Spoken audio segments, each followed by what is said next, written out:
the different types of wires are very important, and if you need help, you can go to your local store and talk to the people there about which is best for your application.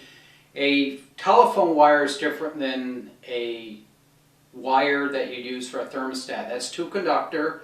You need two wires. However, the thermostat, they just run them straight and you can get a lot of noise on them. This Cat 3 has several wires in it. They're twisted individually and they're made for telephone use. So the way to construct it will cut down on the noise that you would have on the phone. Now for a higher speed service, for internet type stuff, you want a Cat 5.